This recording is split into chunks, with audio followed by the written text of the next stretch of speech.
നമസ്കാരം, P S സിയുടെ YouTube ചാനലിലേക്ക് ഏവർക്കും സ്വാഗതം. സുഹൃത്തുക്കളെ, നമ്മൾ ഇന്ന് നോക്കാൻ പോകുന്നത് നമ്മുടെ സെക്രട്ടേറിയറ്റ് ഓഫീസ് അറ്റൻഡർ മെയിൻ പരീക്ഷയ്ക്ക് വേണ്ടിയിട്ടുള്ള 20 ഡേയ്സ് സ്പ്രിന്റ് ചലഞ്ച് ക്ലാസ്. എന്താണ് സ്പ്രിന്റ് ചലഞ്ച് എന്ന് അറിയാത്ത സുഹൃത്തുക്കൾക്ക് വേണ്ടി ജസ്റ്റ് ഒന്ന് പറഞ്ഞു തരാം. നമ്മുടെ കേരള PSC 2015 മുതൽ 2025 വരെ ആവർത്തിച്ചുകൊണ്ടിരിക്കുന്ന കുറച്ച് പ്രധാനപ്പെട്ട ടോപ്പിക്കുകളുണ്ട്. ആ ടോപ്പിക്കുകൾ കേന്ദ്രീകരിച്ച് ഏതൊരു പരീക്ഷയായിരുന്നാലും ഒരു ചോദ്യമെങ്കിലും ഉണ്ടായിരിക്കും. അങ്ങനെയുള്ള 250 ടോപ്പിക്കുകളാണ് നമ്മൾ പഠിക്കാൻ പോകുന്നത്. ഇനി നമുക്ക് നോക്കുവാനുള്ളതാണ് കേരള ഔദ്യോഗിക പ്രസിദ്ധീകരണങ്ങളും സ്ഥാപനങ്ങളും. ഇമ്പോർട്ടന്റ് ആണ്. കേരള ഔദ്യോഗിക പ്രസിദ്ധീകരണങ്ങളും അത് ഏത് സ്ഥാപനങ്ങളിൽ നിന്നാണ് പ്രസിദ്ധീകരിക്കുന്നത് എന്നാണ് നമ്മൾ നോക്കാൻ പോകുന്നത്. ഈ ഒരു ഭാഗത്ത് നിന്ന് ഇപ്പോൾ ഒത്തിരി ചോദ്യങ്ങൾ PSC ചോദിക്കുന്നുണ്ട്. അതുകൊണ്ട് ഇവ നമ്മൾ വ്യക്തമായിട്ട് പഠിക്കണം. പ്രസിദ്ധീകരണങ്ങളും സ്ഥാപനങ്ങളും. എഴുത്തോല മലയാള സർവകലാശാലയുടെ പ്രസിദ്ധീകരണമാണ്. എഴുത്തോല മലയാള സർവകലാശാലയുടെ പ്രസിദ്ധീകരണമാണ് ഏത്? എഴുത്തോല.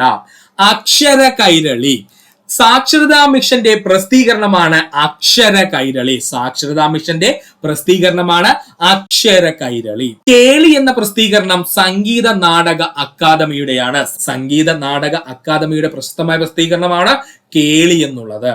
കേരള ഫോക്ലോർ അക്കാദമിയുടെ പ്രസിദ്ധീകരണമാണ് പൊലി എന്നുള്ളത്. ഇത് രണ്ടും ഉദ്യോഗാർത്ഥികൾ അങ്ങോട്ടും ഇങ്ങോട്ടും തെറ്റിക്കുന്നതാണ്. അതുകൊണ്ട് വ്യത്യാസം നോക്കി പഠിച്ചോളണം. കേരള ഫോക്ലോർ അക്കാദമിയുടെ പ്രസിദ്ധീകരണമാണ് പൊലി എന്നുള്ളത്. ഓർക്കുക, കേരള ഫോക്ലോർ അക്കാദമിയുടെ പ്രസിദ്ധീകരണമാണ് പൊലി. കേരള സംഗീത നാടക അക്കാദമിയുടെ പ്രസിദ്ധീകരണമാണ് കേളി എന്നുള്ളത്. സ്ത്രീ ശക്തി എന്നുള്ള പ്രസിദ്ധീകരണം കൊണ്ടുവന്നത് വനിതാ കമ്മീഷനാണ്. വനിതാ കമ്മീഷന്റെ പ്രസിദ്ധീകരണമാണ് സ്ത്രീ ശക്തി. വനിതാ കമ്മീഷന്റെ പ്രസിദ്ധീകരണമാണ് സ്ത്രീ ശക്തി. ലളിതകല അക്കാദമിയുടെ പ്രസിദ്ധീകരണമാണ് ചിത്രവാർത്ത. ബാലസാഹിത്യ ഇൻസ്റ്റിറ്റ്യൂട്ടിന്റെ പ്രസിദ്ധീകരണങ്ങളാണ് തളിര്. ബാലസാഹിത്യ ഇൻസ്റ്റിറ്റ്യൂട്ടിന്റെ പ്രസിദ്ധീകരണമാണ് തളിര്. പട്ടികജാതി വികസന വകുപ്പിന്റെ പ്രസിദ്ധീകരണമാണ് പടവുകൾ. പട്ടികജാതി വികസന വകുപ്പിന്റെ പ്രസിദ്ധീകരണമാണ് പടവുകൾ. ഫാം ഇൻഫർമേഷൻ ബ്യൂറോയുടെ പ്രസിദ്ധീകരണമാണ് കേരള കർഷകൻ. ഫാം ഇൻഫർമേഷൻ ബ്യൂറോയുടെ പ്രസിദ്ധീകരണമാണ് കേരള കർഷകൻ. ഒന്നുകൂടി പറയാം സുഹൃത്തുക്കളെ, ശ്രദ്ധിക്കുക. മലയാള സർവകലാശാലയുടെ പ്രസിദ്ധീകരണമാണ് എഴുത്തോല. സാക്ഷരതാ മിഷന്റെ പ്രസിദ്ധീകരണമാണ് അക്ഷര കൈരളി. സംഗീത നാടക അക്കാദമിയുടെ പ്രസിദ്ധീകരണമാണ് കേളി. കേരള ഫോക്ലോർ അക്കാദമിയുടെ പ്രസിദ്ധീകരണമാണ് പുലി. വനിതാ കമ്മീഷന്റെ പ്രസിദ്ധീകരണമാണ് സ്ത്രീ ശക്തി. ലളിതകല അക്കാദമിയുടെ പ്രസിദ്ധീകരണമാണ് ചിത്രവാർത്ത. ബാലസാഹിത്യ ഇൻസ്റ്റിറ്റ്യൂട്ടിന്റെ പ്രസിദ്ധീകരണമാണ് തളിര്. പട്ടികജാതി വികസന വകുപ്പിന്റെ പ്രസിദ്ധീകരണമാണ് പടവുകൾ. ഫാം ഇൻഫർമേഷൻ ബ്യൂറോയുടെ പ്രസിദ്ധീകരണമാണ് കേരള കർഷകൻ. കേരള പബ്ലിക് സർവീസ് കമ്മീഷന്റെ പ്രസിദ്ധീകരണമാണ് PSC bulletin. Kerala public service കമ്മീഷന്റെ പ്രസിദ്ധീകരണമാണ് PSC ബുള്ളറ്റിൻ. കേരള സാഹിത്യ അക്കാദമിയുടെ പ്രസിദ്ധീകരണമാണ് മലയാളം ലിറ്ററൽ സർവേ, അതായത് ഇംഗ്ലീഷിലുള്ളതാണ്. ഇതൊരു ത്രൈമാസികയാണ്. ഇത് പ്രസിദ്ധീകരിക്കുന്ന സ്ഥാപനം കേരള സാഹിത്യ അക്കാദമിയാണ് കേട്ടോ. ഇമ്പോർട്ടന്റ് ആണ്. മലയാളം ലിറ്ററൽ സർവേ എന്ന് പറയുന്ന ഇംഗ്ലീഷ് ത്രൈമാസിക പുറത്തിറക്കുന്ന സ്ഥാപനം ഏതാണ്? അത് കേരള സാഹിത്യ അക്കാദമിയാണ്. ഇനി കേരള സാഹിത്യ അക്കാദമിയുടെ മറ്റു 2 പ്രസിദ്ധീകരണങ്ങളുണ്ട്. അതാണ് സാഹിത്യ ലോകവും സാഹിത്യ ചക്രവാളവും. ഇതാണ് PSC ചോദിച്ചിട്ടുള്ളത്. കേരള സാഹിത്യ അക്കാദമിയുടെ പ്രസിദ്ധീകരണങ്ങളാണ് സാഹിത്യ ലോകവും സാഹിത്യ ചക്രവാളവും.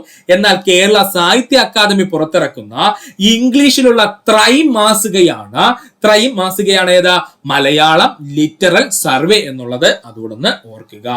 കേരള കോളിംഗ് എന്ന പ്രസിദ്ധീകരണം പുറത്തിറക്കുന്ന സ്ഥാപനം വിവര പൊതുജന സമ്പർക്ക വകുപ്പാണ്. ഇമ്പോർട്ടന്റ് ആണ്. വിവര പൊതുജന സമ്പർക്ക വകുപ്പ് പുറത്തിറക്കുന്ന പ്രസിദ്ധീകരണമാണ് കേരള കോളിംഗ്. സംസ്ഥാന വനം വകുപ്പ് പുറത്തിറക്കുന്ന പ്രസിദ്ധീകരണമാണ് അരണ്യം എന്നുള്ളത്. ഓർക്കുക, സംസ്ഥാന വനം വകുപ്പ് പുറത്തിറക്കുന്ന പ്രസിദ്ധീകരണമാണ് അരണ്യം. ഗ്രാമ വികസന വകുപ്പ് പുറത്തിറക്കുന്ന പ്രസിദ്ധീകരണമാണ് ഗ്രാമഭൂമി. ഗ്രാമ വികസന വകുപ്പ് പുറത്തിറക്കുന്ന പ്രസിദ്ധീകരണമാണ് ഗ്രാമഭൂമി. മത്സ്യഫെഡ് പുറത്തിറക്കുന്ന പ്രസിദ്ധീകരണമാണ് മത്സ്യവാർത്താ പത്രിക. മത്സ്യഫെഡ് പുറത്തിറക്കുന്ന പ്രസിദ്ധീകരണമാണ് മത്സ്യവാർത്താ പത്രിക. സംസ്ഥാന പഞ്ചായത്ത് വകുപ്പ് പുറത്തിറക്കുന്നതാണ് പഞ്ചായത്ത് രാജ്. സംസ്ഥാന പഞ്ചായത്ത് വകുപ്പ് പുറത്തിറക്കുന്ന പ്രസിദ്ധീകരണമാണ് പഞ്ചായത്ത് രാജ്. ഒന്നുകൂടി പറയാം സുഹൃത്തുക്കളെ, ശ്രദ്ധിക്കുക. കേരള പബ്ലിക് സർവീസ് കമ്മീഷൻ പുറത്തിറക്കുന്ന പുസ്തകം PSC ബുള്ളറ്റിൻ ആണ്. മലയാളം ലിറ്ററൽ സർവേ എന്ന ഇംഗ്ലീഷ് ത്രൈമാസിക പുറത്തിറക്കുന്ന സ്ഥാപനം കേരള സാഹിത്യ അക്കാദമിയാണ്. കേരള സാഹിത്യ അക്കാദമിയുടെ മറ്റു 2 പ്രസിദ്ധീകരണങ്ങളാണ് സാഹിത്യ ലോകവും സാഹിത്യ ചക്രവാളവും. വിവര പൊതുജന സമ്പർക്ക വകുപ്പ് പുറത്തിറക്കുന്ന പ്രസിദ്ധീകരണമാണ് കേരള കോളിംഗ്. സംസ്ഥാന വനം വകുപ്പ് പുറത്തിറക്കുന്ന പ്രസിദ്ധീകരണമാണ് അരണ്യം. ഗ്രാമ വികസന വകുപ്പ് പുറത്തിറക്കുന്ന പ്രസിദ്ധീകരണമാണ് ഗ്രാമഭൂമി. മത്സ്യഫെഡ് പുറത്തിറക്കുന്ന പ്രസിദ്ധീകരണമാണ് മത്സ്യവാർത്താ പത്രിക. സംസ്ഥാന പഞ്ചായത്ത് വകുപ്പ് പുറത്തിറക്കുന്ന പ്രസിദ്ധീകരണമാണ് പഞ്ചായത്ത് രാജ്. ഗ്രന്ഥശാല സംഘം പുറത്തിറക്കുന്ന പ്രസിദ്ധീകരണമാണ് ഗ്രന്ഥലോകം. ഗ്രന്ഥശാല സംഘം പുറത്തിറക്കുന്ന പ്രസിദ്ധീകരണങ്ങളാണ് ഗ്രന്ഥലോകം. കുടുംബശ്രീ മിഷൻ പുറത്തിറക്കുന്ന പ്രസിദ്ധീകരണമാണ് പ്രതിധ്വനി. പ്രീവിയസ് ആയി ചോദിച്ചതാണ്. കുടുംബശ്രീ മിഷൻ പുറത്തിറക്കുന്ന പ്രസിദ്ധീകരണമാണ് പ്രതിധ്വനി. സംസ്ഥാന ഉപഭോക്തൃ കാര്യ വകുപ്പ് പുറത്തിറക്കുന്ന പ്രസിദ്ധീകരണമാണ് ഉപഭോക്തൃ കേരളം. ഓർക്കുക, സംസ്ഥാന ഉപഭോക്തൃ കാര്യ വകുപ്പ് പുറത്തിറക്കുന്ന പ്രസിദ്ധീകരണം ഏതാ? ഉപഭോക്തൃ കേരളം. കേരള നിയമസഭ പുറത്തിറക്കുന്ന പ്രസിദ്ധീകരണമാണ് അറിവോരം വാർത്താ പത്രിക. കേരള നിയമസഭ പുറത്തിറക്കുന്ന പ്രസിദ്ധീകരണമാണ് അറിവോരം വാർത്താ പത്രിക. ഫാക്ടറി ആൻഡ് ബോയിലേഴ്സ് വകുപ്പ് പുറത്തിറക്കുന്ന പ്രസിദ്ധീകരണമാണ് സുരക്ഷാ ജാലകം. ഫാക്ടറീസ് ആൻഡ് ബോയിലേഴ്സ് വകുപ്പ് പുറത്തിറക്കുന്ന പ്രസിദ്ധീകരണം ഏതാ? സുരക്ഷാ ജാലകം. പൊതുവിദ്യാഭ്യാസ വകുപ്പ് പുറത്തിറക്കുന്ന പ്രസിദ്ധീകരണമാണ് വിദ്യാരംഗം. പ്രീവിയസ് ക്വസ്റ്റ്യൻ ആണ്. പൊതുവിദ്യാഭ്യാസ വകുപ്പ് പുറത്തിറക്കുന്ന പ്രസിദ്ധീകരണങ്ങളാണ് വിദ്യാരംഗം. ഒന്നുകൂടി പറയാം സുഹൃത്തുക്കളെ, ശ്രദ്ധിക്കുക. ഗ്രന്ഥശാല സംഘം പുറത്തിറക്കുന്ന പ്രസിദ്ധീകരണം ഗ്രന്ഥലോകം. കുടുംബശ്രീ മിഷൻ പുറത്തിറക്കുന്ന പ്രസിദ്ധീകരണം പ്രതിധ്വനി. സംസ്ഥാന ഉപഭോക്തൃ കാര്യ വകുപ്പ് പുറത്തിറക്കുന്ന പ്രസിദ്ധീകരണമാണ് ഉപഭോക്തൃ കേരളം. കേരള നിയമസഭ പുറത്തിറക്കുന്ന പ്രസിദ്ധീകരണമാണ് അറിവോരം വാർത്താ പത്രികയാണിത്. ഫാക്ടറീസ് ആൻഡ് ബോയിലേഴ്സ് വകുപ്പ് പുറത്തിറക്കിയ പ്രസിദ്ധീകരണമാണ് സുരക്ഷാ ജാലകം. പൊതുവിദ്യാഭ്യാസ വകുപ്പ് പുറത്തിറക്കിയ പ്രസിദ്ധീകരണമാണ് വിദ്യാരംഗം. ഓർക്കുക. ഇനി നമുക്ക് നോക്കുവാനുള്ളത് കേരളവും പ്രധാന കമ്മീഷനുകളും പാർട്ട് 1 ആണ്. ഇതിൽ നമ്മൾ ഒരു പ്രധാനപ്പെട്ട കമ്മീഷനെ പറ്റി പഠിക്കുവാൻ പോവുകയാണ്. ശ്രദ്ധിക്കുക, കേരളവും പ്രധാന കമ്മീഷനുകളും പാർട്ട് 1 ആണ്. ബാക്കിയുള്ള പാർട്ട് നമുക്ക് വഴിയെ പഠിക്കാം. സുഹൃത്തുക്കളെ, ഇന്ന് നമ്മൾ നോക്കാൻ പോകുന്നത് സംസ്ഥാന തിരഞ്ഞെടുപ്പ് കമ്മീഷനെ പറ്റിയിട്ടാണ്. സംസ്ഥാന തിരഞ്ഞെടുപ്പ് കമ്മീഷൻ. കേരള സംസ്ഥാന തിരഞ്ഞെടുപ്പ് കമ്മീഷൻ നിലവിൽ വന്നത് 1993 ഡിസംബർ 3. കേരള സംസ്ഥാന തിരഞ്ഞെടുപ്പ് കമ്മീഷൻ നിലവിൽ വന്നത് 1993 ഡിസംബർ 3 കേരള സംസ്ഥാന തിരഞ്ഞെടുപ്പ് കമ്മീഷന്റെ ആസ്ഥാനം തിരുവനന്തപുരം ജില്ലയാണ്. കേരള സംസ്ഥാന തിരഞ്ഞെടുപ്പ് കമ്മീഷന്റെ ആസ്ഥാനം ഏതാ? തിരുവനന്തപുരം ജില്ലയാണ്. സംസ്ഥാന തിരഞ്ഞെടുപ്പ് കമ്മീഷന്റെ കാലാവധി 5 വർഷം അല്ലെങ്കിൽ 65 വയസ്സ്. സംസ്ഥാന തിരഞ്ഞെടുപ്പ് കമ്മീഷന്റെ കാലാവധി 5 വർഷം അല്ലെങ്കിൽ 65 വയസ്സാണ്. കേരള സംസ്ഥാന തിരഞ്ഞെടുപ്പ് കമ്മീഷനെ നിയമിക്കുന്നത് ഗവർണറാണ്. കേരള സംസ്ഥാന തിരഞ്ഞെടുപ്പ് കമ്മീഷനെ നിയമിക്കുന്നത് ആരാ? ഗവർണറാണ്. എന്നാൽ കേരള സംസ്ഥാന തിരഞ്ഞെടുപ്പ് കമ്മീഷനെ നീക്കം ചെയ്യുവാനുള്ള അവകാശം പ്രസിഡന്റിനാണ്. പ്രസിഡന്റ് ഇംപീച്ച്മെന്റ് ഉപയോഗിച്ചാണ് ഇത് ചെയ്യുന്നത്. ഓർക്കുക, കേരള സംസ്ഥാന അല്ലെങ്കിൽ ഏതൊരു സംസ്ഥാനത്തിന്റെയും തിരഞ്ഞെടുപ്പ് കമ്മീഷനെ നീക്കം ചെയ്യുവാനുള്ള അവകാശം പ്രസിഡന്റിനാണ്. അദ്ദേഹം ഉപയോഗിക്കുന്ന പവർ എന്താണ്? അതിന് ഇംപീച്ച്മെന്റ്. സംസ്ഥാന തിരഞ്ഞെടുപ്പ് കമ്മീഷൻ രൂപവൽക്കരിക്കുന്നതിന് അടിസ്ഥാനമായ ഭരണഘടനാ വകുപ്പുകൾ 243 കെയും 243 ഇസഡ് ക്ലോസ് എയുമാണ് കേട്ടോ. ഓർത്തോളണേ, സംസ്ഥാന തിരഞ്ഞെടുപ്പ് കമ്മീഷൻ രൂപവൽക്കരിക്കുന്നതിന് വേണ്ടിയിട്ട് അടിസ്ഥാനമായ ഭരണഘടനാ വകുപ്പുകൾ ഏതൊക്കെയാ? 243 കെയും 243 ഇസഡ് ക്ലോസ് എയുമാണ്. ഓർക്കുക. സംസ്ഥാനങ്ങളിലെ പാർലമെന്റ് നിയമസഭാ തിരഞ്ഞെടുപ്പ് സംവിധാനത്തിന്റെ തലവൻ എന്നറിയപ്പെടുന്നത് ചീഫ് ഇലക്ടറൽ ഓഫീസർ ആണ്. സംസ്ഥാനങ്ങളിലെ പാർലമെന്റ് നിയമസഭാ തിരഞ്ഞെടുപ്പ് സംവിധാനത്തിന്റെ തലവൻ എന്നറിയപ്പെടുന്നത് ആരാ? ചീഫ് ഇലക്ടറൽ ഓഫീസർ ആണ്. സംസ്ഥാനത്ത് ലോക്സഭ രാജ്യസഭ തിരഞ്ഞെടുപ്പുകൾക്ക് മേൽനോട്ടം വഹിക്കുന്നത് ചീഫ് ഇലക്ടറൽ ഓഫീസർ ആണ്. സംസ്ഥാനത്ത് ലോക്സഭ രാജ്യസഭ തിരഞ്ഞെടുപ്പുകൾക്ക് മേൽനോട്ടം വഹിക്കുന്നത് ആരാ? ചീഫ് ഇലക്ടറൽ ഓഫീസർ ആണ്. സംസ്ഥാന ചീഫ് ഇലക്ടറൽ ഓഫീസറെ നിയമിക്കുന്നത് കേന്ദ്ര തിരഞ്ഞെടുപ്പ് കമ്മീഷൻ. സംസ്ഥാന ചീഫ് ഇലക്ടറൽ ഓഫീസറെ നിയമിക്കുന്നത് ആരാ? കേന്ദ്ര തിരഞ്ഞെടുപ്പ് കമ്മീഷനാണ്. കേരളത്തിലെ ആദ്യത്തെ സംസ്ഥാന തിരഞ്ഞെടുപ്പ് കമ്മീഷണർ MLK രാമസ്വാമി ആയിരുന്നു. കേരളത്തിലെ ആദ്യത്തെ സംസ്ഥാന തിരഞ്ഞെടുപ്പ് കമ്മീഷണർ ആരായിരുന്നു? MLK രാമസ്വാമി ആയിരുന്നു. കേരളത്തിൽ ഇപ്പോഴത്തെ സംസ്ഥാന തിരഞ്ഞെടുപ്പ് കമ്മീഷണർ A ഷാജഹാൻ ആണ്. കേരളത്തിലെ ഇപ്പോഴത്തെ സംസ്ഥാന തിരഞ്ഞെടുപ്പ് കമ്മീഷണർ ആരാണ്? A ഷാജഹാൻ ആണ്. കേരളത്തിന്റെ 7ാമത്തെ സംസ്ഥാന തിരഞ്ഞെടുപ്പ് കമ്മീഷണർ എന്നറിയപ്പെടുന്നത് A ഷാജഹാൻ ആണ്. കേരളത്തിന്റെ 7ാമത്തെ സംസ്ഥാന തിരഞ്ഞെടുപ്പ് കമ്മീഷണർ എന്നറിയപ്പെടുന്നത് ആരാ? A ഷാജഹാൻ ആണ്. ഓർക്കുക. ഇനി നമുക്ക് നോക്കുവാനുള്ളത് സംസ്ഥാന തിരഞ്ഞെടുപ്പ് കമ്മീഷന്റെ ചുമതലകളാണ്. വളരെ ഇമ്പോർട്ടന്റ് ആണ്, ശ്രദ്ധിച്ചിരിക്കുക സുഹൃത്തുക്കളെ. സംസ്ഥാന തിരഞ്ഞെടുപ്പ് കമ്മീഷന്റെ ചുമതലകൾ: തദ്ദേശ സ്വയംഭരണ സ്ഥാപനങ്ങളിലേക്കുള്ള തിരഞ്ഞെടുപ്പ് നടത്തുക. തദ്ദേശ സ്വയംഭരണ സ്ഥാപനങ്ങളിലേക്കുള്ള തിരഞ്ഞെടുപ്പ് നടത്തുക. തദ്ദേശ സ്വയംഭരണ സ്ഥാപനങ്ങളിലേക്കുള്ള വോട്ടർ പട്ടിക തയ്യാറാക്കുക. തദ്ദേശ സ്വയംഭരണ സ്ഥാപനങ്ങളിലേക്കുള്ള വോട്ടർ പട്ടിക തയ്യാറാക്കുക. തദ്ദേശ സ്വയംഭരണ സ്ഥാപനങ്ങളിലേക്കുള്ള ഉപതിരഞ്ഞെടുപ്പ് നടത്തുക. തദ്ദേശ സ്വയംഭരണ സ്ഥാപനങ്ങളിലേക്കുള്ള ഉപതിരഞ്ഞെടുപ്പ് നടത്തുക. തദ്ദേശ സ്വയംഭരണ സ്ഥാപനങ്ങളുടെ അയോഗ്യത സംബന്ധിച്ച് തീരുമാനമെടുക്കുക. തദ്ദേശ സ്വയംഭരണ സ്ഥാപനങ്ങളുടെ അയോഗ്യത സംബന്ധിച്ച് തീരുമാനമെടുക്കുക. തദ്ദേശ സ്വയംഭരണ സ്ഥാപനങ്ങളുടെ സംഭരണ സ്ഥാനങ്ങൾ നിർണയിക്കുക.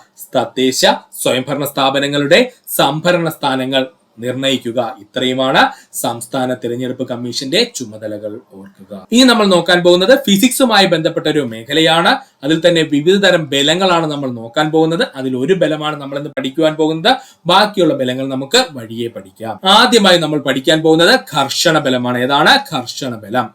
പരസ്പരം സ്പർശിച്ചു നിൽക്കുന്ന രണ്ട് വസ്തുക്കൾ തമ്മിലുള്ള ആപേക്ഷിക ചലനത്തെ പ്രതിരോധിക്കുന്ന ബലം എന്നറിയപ്പെടുന്നത് ഘർഷണ ബലമാണ്. പരസ്പരം സ്പർശിച്ചു നിൽക്കുന്ന രണ്ട് വസ്തുക്കൾ തമ്മിലുള്ള ആപേക്ഷിക ചലനത്തെ പ്രതിരോധിക്കുന്ന ബലം എന്നറിയപ്പെടുന്നത് ആരാണ്? ഘർഷണ ബലമാണ്. ചലനത്തെ പ്രതിരോധിക്കുന്ന ബലം എന്നറിയപ്പെടുന്നത് ഘർഷണ ബലം. ചലനത്തെ പ്രതിരോധിക്കുന്ന ബലം എന്നറിയപ്പെടുന്നത് ആരാ? ഘർഷണ ബലമാണ്. വേറെ ഒന്നുമില്ല സുഹൃത്തുക്കളെ. ഘർഷണ ബലം എന്ന് പറഞ്ഞു കഴിഞ്ഞാൽ സിമ്പിൾ ആണ്. നിങ്ങൾ ഒരു ഗ്ലാസ്സിൽ നിങ്ങളുടെ കൈ ഇങ്ങനെ ഉരസുകയാണെന്ന് കരുതുക. അതുപോലെ തന്നെ നിങ്ങൾ ഒരു സിമന്റ് ഇട്ട ചുവരിലും ഒരു കൈ കൊണ്ട് ഇങ്ങനെ ഉരസുകയാണെന്ന് കരുതുക. ഏതിലായിരിക്കും പെട്ടെന്ന് നമ്മുടെ കൈ നീങ്ങി പോകുന്നത്? തീർച്ചയായിട്ടും ഗ്ലാസ്സിലായിരിക്കും. എന്നാൽ നമ്മുടെ സിമന്റ് ഇട്ട ചുവരില് ഉരസുന്ന കൈ എന്ത് ചെയ്യും? ഒരു അല്പം നമ്മൾ ബലം കൊടുക്കേണ്ടി വരും അല്ലെ? അപ്പൊ എന്തോ ഒന്ന് നമ്മുടെ കൈയുടെ ചലനത്തെ അവിടെ എന്ത് ചെയ്യുന്നുണ്ട്? പിടിച്ചു വെക്കുന്നുണ്ട്. ആ ഒരു പിടിച്ചു വെക്കുന്ന ബുദ്ധിമുട്ടിനെ വിളിക്കുന്ന പേരാണ് എന്താ? ഘർഷണ ബലം എന്ന്. വളരെ സിമ്പിൾ ആയിട്ട് പറഞ്ഞു കഴിഞ്ഞാൽ ചലിച്ചുകൊണ്ടിരിക്കുന്ന ഒരു വസ്തുവിന്റെ ചലനത്തിന് എന്ത് ചെയ്യുന്നു? എതിർത്തുകൊണ്ടിരിക്കുന്ന ഒരു ബലം ഉണ്ടെങ്കിൽ അവൻ ആരാണ്? ഘർഷണ ബലമാണ്. വായുവിന് ഘർഷണ ബലമുണ്ട്. ഇങ്ങനെ തന്നെ പഠിച്ചോളണേ. സ്റ്റേറ്റ്മെന്റ് ആയിട്ട് പഠിച്ചോളണേ. ചോദിക്കും. ഉറപ്പാണ്. വായുവിന് എന്തുണ്ട് സുഹൃത്തുക്കളെ? ഘർഷണ ബലമുണ്ട്. സമ്പർക്കത്തിൽ വരുന്ന പ്രതലങ്ങളുടെ പരുപരിപ്പാണ് ഘർഷണ ബലം ഉണ്ടാകുന്നതിന് കാരണം. ഓർക്കുക. സമ്പർക്കത്തിൽ വരുന്ന പ്രതലങ്ങളുടെ പരുപരിപ്പാണ് ഘർഷണ ബലം ഉണ്ടാകുന്നതിന് കാരണം. അതിനർത്ഥം എന്താ? പ്രതലം മിനുസമാകുന്നതിനനുസരിച്ച് ഘർഷണ ബലം കുറഞ്ഞുകൊണ്ടിരിക്കും. പരിപരുത്തതാകുന്നുണ്ടെങ്കിൽ എന്ത് ചെയ്യും? ഘർഷണ ബലം വളരെ കൂടുതലായിരിക്കുമെന്നും സുഹൃത്തുക്കള് ഓർക്കുക. ഘർഷണ ബലം കൂടുന്ന സാഹചര്യങ്ങളാണ് നമ്മൾ ഇനി നോക്കാൻ പോകുന്നത്. ഈ ഭാഗങ്ങളിൽ നിന്നാണ് കൂടുതലായിട്ടും ചോദ്യങ്ങൾ വരുന്നത്. ഘർഷണ ബലം കൂടുന്ന സാഹചര്യങ്ങള്. വസ്തുവിന്റെ ഭാരം കൂടുമ്പോൾ ഘർഷണ ബലം കൂടുന്നു. വസ്തുവിന്റെ ഭാരം കൂടുമ്പോൾ ഘർഷണ ബലം കൂടുന്നു. ഒരു വസ്തുവിന്മേൽ മറ്റൊരു വസ്തു നിരങ്ങി നീങ്ങുമ്പോൾ ഘർഷണ ബലം കൂടുതലായിരിക്കും. ഒരു വസ്തുവിന്മേൽ മറ്റൊരു വസ്തു നിരങ്ങി നീങ്ങുമ്പോൾ ഘർഷണ ബലം കൂടുതലായിരിക്കും. പരുപരുത്ത പ്രതലം ഘർഷണ ബലം കൂട്ടുന്നു. പരുപരുത്ത പ്രതലമാണെങ്കിൽ ഘർഷണ ബലം കൂടുന്നു. അത്ലറ്റുകൾ ഉപയോഗിക്കുന്ന ഷൂവില് സ്പൈക്കുകൾ ഘടിപ്പിക്കുന്നത് വഴി ഘർഷണ ബലം കൂട്ടുന്നു. ഓർക്കുക. അത്ലറ്റുകൾ ഉപയോഗിക്കുന്ന ഷൂവിലെ സ്പൈക്കുകൾ ഘടിപ്പിക്കുന്ന അല്ലെങ്കിൽ മുള്ളുകൾ പോലുള്ള ഭാഗങ്ങൾ ഘടിപ്പിക്കുന്നത് വഴി ഘർഷണ ബലം എന്ത് ചെയ്യുന്നു? കൂട്ടുന്നു അല്ലെങ്കിൽ കൂടുന്നു. വാഹനങ്ങളുടെ ടയറുകളിൽ ചാലുകളും കട്ടകളും ഉണ്ടാക്കുന്നത് വഴി ടയറും റോഡും തമ്മിലുള്ള ഘർഷണ ബലം കൂടുന്നു. ഓർത്തോളനെ. വാഹനങ്ങളുടെ ടയറുകളില് ചാലുകളും കട്ടകളും ഉണ്ടാക്കുന്നത് വഴി ടയറും റോഡും തമ്മിലുള്ള ഘർഷണ ബലം കൂടുകയും ചെയ്യുന്നു. ഓർക്കുക. ഇനി നമ്മൾ നോക്കാൻ പോകുന്നത് ഘർഷണ ബലം കുറയുന്ന സാഹചര്യമാണ്. ഘർഷണ ബലം കുറയുന്ന സാഹചര്യം. പ്രതലത്തിന്റെ സ്വഭാവത്തിനനുസരിച്ച് ഘർഷണ ബലത്തിൽ വ്യത്യാസപ്പെടുന്നു. നമ്മൾ ഓൾറെഡി പറഞ്ഞു. പ്രതലത്തിന്റെ സ്വഭാവത്തിനനുസരിച്ച് ഘർഷണ ബലത്തിൽ വ്യത്യാസം സംഭവിക്കുന്നു. പ്രതലത്തിന്റെ മിനുസത കൂടുന്തോറും ഘർഷണ ബലം കുറയുന്നു. പ്രതലത്തിന്റെ മിനുസത കൂടുന്തോറും ഘർഷണ ബലം കുറയുന്നു. ഒരു വസ്തു മറ്റൊരു വസ്തുവിന് മുകളിലൂടെ ഉരുണ്ടു നീങ്ങുകയാണെങ്കിൽ ഘർഷണ ബലം കുറവായിരിക്കും. ഒരു വസ്തു മറ്റൊരു വസ്തുവിന് മുകളിലൂടെ ഉരുണ്ടു നീങ്ങുകയാണെങ്കിൽ ഘർഷണ ബലം കുറവായിരിക്കും. സമ്പർക്ക പ്രതലങ്ങൾക്കിടയിൽ സ്നേഹങ്ങൾ ഉപയോഗിക്കുന്നത് വഴി ഘർഷണ ബലം കുറയുന്നു. അപ്പൊ എന്താ സുഹൃത്തുക്കളെ സ്നേഹങ്ങൾ എന്ന് പറഞ്ഞാൽ? സ്നേഹങ്ങൾ എന്ന് പറഞ്ഞാൽ ഇംഗ്ലീഷിൽ നമ്മൾ ലൂബ്രിക്കൻസ് എന്ന് പറയും. ഒന്നുമില്ല, നമ്മുടെ എണ്ണയോ അല്ലെങ്കിൽ ഗ്രീസോ ഒക്കെ നമുക്ക് എന്തെന്ന് പറയാം? സ്നേഹങ്ങൾ എന്ന് പറയാം. നമ്മൾ നേരത്തെ ചെയ്ത അതേ പ്രക്രിയ ഒന്നുകൂടെ ചെയ്യുവാണെന്ന് കരുതുക. നമ്മൾ പറഞ്ഞു ഒരു കൈ വെച്ച് എന്ത് ചെയ്യുന്നു? നമ്മൾ ഗ്ലാസ്സിൽ ഉരസുന്നു. മറ്റൊരു കൈ ഉപയോഗിച്ചിട്ട് ഒരു സിമന്റ് വാളിൽ നമ്മൾ ഉരയ്ക്കുന്നു എന്ന് കരുതുക. അപ്പൊ ആ സിമന്റ് വാളിൽ ഉരയ്ക്കുന്ന സമയത്ത് നമ്മുടെ കയ്യിൽ ഒരു അല്പം ഗ്രീസോ എണ്ണയോ തേച്ചതിന് ശേഷം നമ്മൾ ഉരയ്ക്കുകയാണെന്നുണ്ടെങ്കിൽ വളരെ വേഗത്തിൽ, നേരത്തെക്കാളും വളരെ വേഗത്തിൽ നമ്മുടെ കൈ എന്ത് ചെയ്യും, മുന്നോട്ട് നീങ്ങി പോകുന്നത് നമുക്ക് കാണാം. അപ്പോൾ അതിന് കാരണം എന്തെന്ന് ചോദിച്ചാൽ നമ്മുടെ കൈക്കും ആ ചുവരിനും ഇടയിൽ എന്ത് ചെയ്തു, സ്നേഹവും അഥവാ ലൂബ്രിക്കന്റ് ആയിട്ടുള്ള എണ്ണയോ ഗ്രീസോ ഉപയോഗിച്ചത് കൊണ്ടാണ് വളരെ വേഗത്തിൽ അത് നീങ്ങിപ്പോയത്. അപ്പോൾ ഇങ്ങനെ നമ്മുടെ ഘർഷണ ബലം കുറയ്ക്കുന്നതിന് വേണ്ടിയിട്ട് നമ്മൾ പ്രതലങ്ങൾക്കിടയിൽ ഉപയോഗിക്കുന്ന വസ്തുക്കളെ എന്ത് പേരിലാണ് വിളിക്കുന്നത്, സ്നേഹങ്ങൾ അഥവാ ലൂബ്രിക്കൻസ് എന്ന് വിളിക്കുന്നു. ബോൾ ബെയറിങ്ങുകൾ അതുപോലെ തന്നെ ധാരാരഹിതമാക്കൽ എന്നിവ ഘർഷണ ബലം കുറയ്ക്കുന്നു. ഓർക്കുക, ബോൾ ബെയറിങ്ങുകൾ, ധാരാരഹിതമാക്കൽ എന്നിവ ഘർഷണ ബലം കുറയ്ക്കുന്നു. ബോൾ ബെയറിങ്ങുകളും അതുപോലെ ധാരാരഹിതമാക്കലും വഴി എന്ത് ചെയ്യാം, ഘർഷണ ബലം ഒരു പരിധിവരെ നമുക്ക് കുറയ്ക്കാൻ കഴിയും. സ്ട്രീം ലൈനിങ് വായു മൂലം ഉണ്ടാകുന്ന ഘർഷണ ബലം കുറയ്ക്കുന്നു. സ്ട്രീം ലൈനിങ് വായു മൂലം ഉണ്ടാകുന്ന ഘർഷണ ബലം കുറയ്ക്കുകയും ചെയ്യുന്നു. ഓർക്കുക, ഇനി നമ്മൾ നോക്കാൻ പോകുന്നത് ഘർഷണ ബലം അനുഭവപ്പെടുന്ന സാഹചര്യങ്ങളാണ്. അതായത് നമ്മുടെ നിത്യജീവിതത്തിൽ എവിടെയൊക്കെ ഘർഷണ ബലം നമുക്ക് അനുഭവപ്പെടുവാൻ കഴിയുമെന്നാണ് നമ്മൾ നോക്കാൻ പോകുന്നത്. മണ്ണിലൂടെ ഉരുണ്ടുവരുന്ന ബോളിന്റെ വേഗത കുറഞ്ഞ് നിശ്ചലമാകുന്നതിന് കാരണം ഘർഷണ ബലം. മണ്ണിലൂടെ ഉരുണ്ടുവരുന്ന ബോളിന്റെ വേഗത കുറഞ്ഞ് നിശ്ചലമാകുന്നതിന് കാരണം ഘർഷണ ബലം. ഭൗമാന്തരീക്ഷത്തിൽ പ്രവേശിക്കുന്ന ഉൽക്കകൾ കത്തി നശിക്കുന്നതിന് കാരണം ഘർഷണ ബലം. ആരുടെ ഘർഷണ ബലം? വായുവിന്റെ ഘർഷണ ബലം. ഭൗമാന്തരീക്ഷത്തിൽ പ്രവേശിക്കുന്ന ഉൽക്കകൾ കത്തി നശിക്കുന്നതിന് കാരണം ഘർഷണ ബലമാണ്. ആരുടെ ഘർഷണ ബലം? വായുവിന്റെ ഘർഷണ ബലം. ഓടിക്കൊണ്ടിരിക്കുന്ന വാഹനങ്ങൾ ബ്രേക്ക് ചെയ്യുമ്പോൾ നിൽക്കുന്നത് ഘർഷണ ബലം മൂലമാണ്. ഓടിക്കൊണ്ടിരിക്കുന്ന വാഹനങ്ങൾ ബ്രേക്ക് ചെയ്യുമ്പോൾ നിൽക്കുന്നതിന് കാരണം ഘർഷണ ബലമാണ്. പാരച്യൂട്ട്, ഗ്ലൈഡർ എന്നിവ വായുവിലൂടെ സഞ്ചരിക്കുന്നതിന് കാരണം ഘർഷണ ബലമാണ്. ഇല്ലെന്നുണ്ടെങ്കിൽ നേരെയും താഴെ വന്ന് വീടും കേട്ടോ. പാരച്യൂട്ട്, ഗ്ലൈഡർ എന്നിവ വായുവിലൂടെ സഞ്ചരിക്കുന്നതിന് കാരണം ചോദിച്ചാൽ അത് ഘർഷണ ബലം കൊണ്ടാണ്.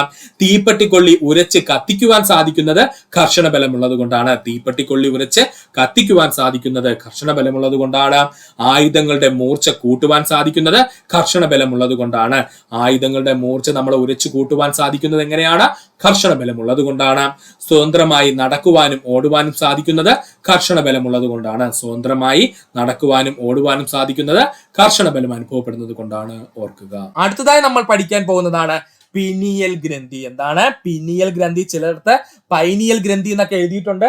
അപ്പോൾ ചില ടെക്സ്റ്റ് ബുക്കുകളിലൊക്കെ പൈനിയൽ ഗ്ലാൻഡ് അല്ലെങ്കിൽ പൈനിയൽ ഗ്രന്ഥി എന്ന് എഴുതിയിട്ടുണ്ട്. ചില പുസ്തകങ്ങൾ പിനിയൽ ഗ്രന്ഥി അല്ലെങ്കിൽ പിനിയൽ ഗ്ലാൻഡ്, നമ്മുടെ ടെക്സ്റ്റ് ബുക്കിലെ പിനിയൽ ഗ്ലാൻഡ് അല്ലെങ്കിൽ ഗ്രന്ഥി എന്നാണ് എഴുതിയിരിക്കുന്നത്. അപ്പൊ നമുക്ക് നോക്കാം പിനിയൽ ഗ്രന്ഥി. മനുഷ്യ ശരീരത്തിലെ ജൈവ ഘടികാരം എന്നറിയപ്പെടുന്നത് പിനിയൽ ഗ്രന്ഥിയാണ്. മനുഷ്യ ശരീരത്തിലെ ജൈവ ഘടികാരം എന്നറിയപ്പെടുന്നത് പിനിയൽ ഗ്രന്ഥിയാണ്. മനുഷ്യ ശരീരത്തിലെ ഏറ്റവും ചെറിയ ഗ്രന്ഥി എന്നറിയപ്പെടുന്നത് പിനിയൽ ഗ്രന്ഥിയാണ്. കണ്ടോ, വളരെ ചെറുതാണല്ലേ, നമ്മുടെ തലച്ചോറിനുള്ളിൽ വളരെ ചെറുതായിട്ട് ഒരു ഏരിയയിൽ ഇരിക്കുന്ന ഗ്രന്ഥിയാണ് പിനിയൽ ഗ്രന്ഥി എന്ന് പറയുന്നത്.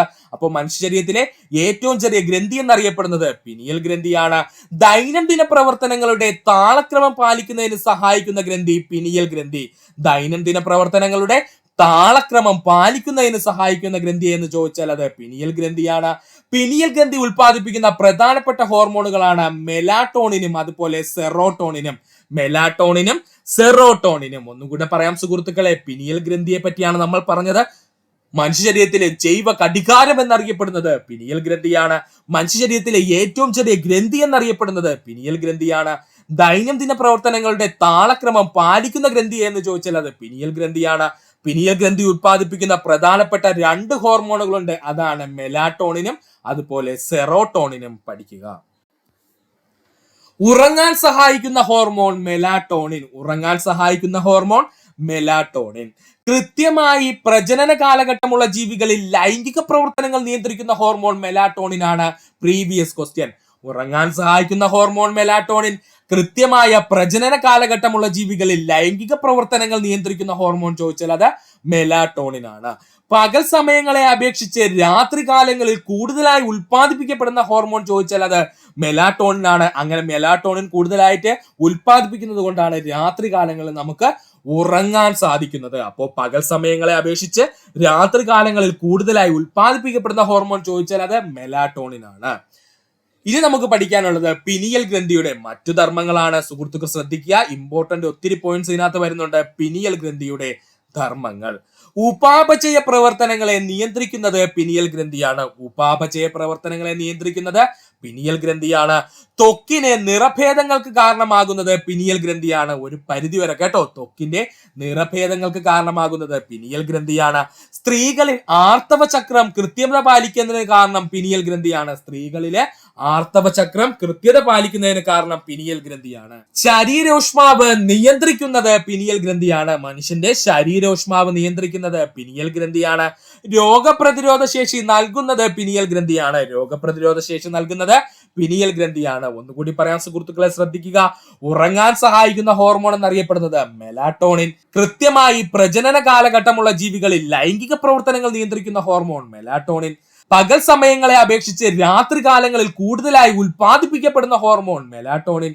അടുത്തതായി നമ്മൾ പറഞ്ഞത് പിനിയൽ ഗ്രന്ഥിയുടെ മറ്റു പ്രധാനപ്പെട്ട ധർമ്മങ്ങളാണ്. ഉപാപചയ പ്രവർത്തനങ്ങളെ നിയന്ത്രിക്കുന്നത് പിനിയൽ ഗ്രന്ഥിയാണ്. ത്വക്കിന് നിറഭേദത്തിന് കാരണം പിനിയൽ ഗ്രന്ഥിയാണ്. സ്ത്രീകളിൽ ആർത്തവ ചക്രം കൃത്യത പാലിക്കുന്നതിന് കാരണം പിനിയൽ ഗ്രന്ഥിയാണ്. അതുപോലെ ശരീര ഊഷ്മാവ് നിലനിർത്തുന്നത് പിനിയൽ ഗ്രന്ഥിയാണ്.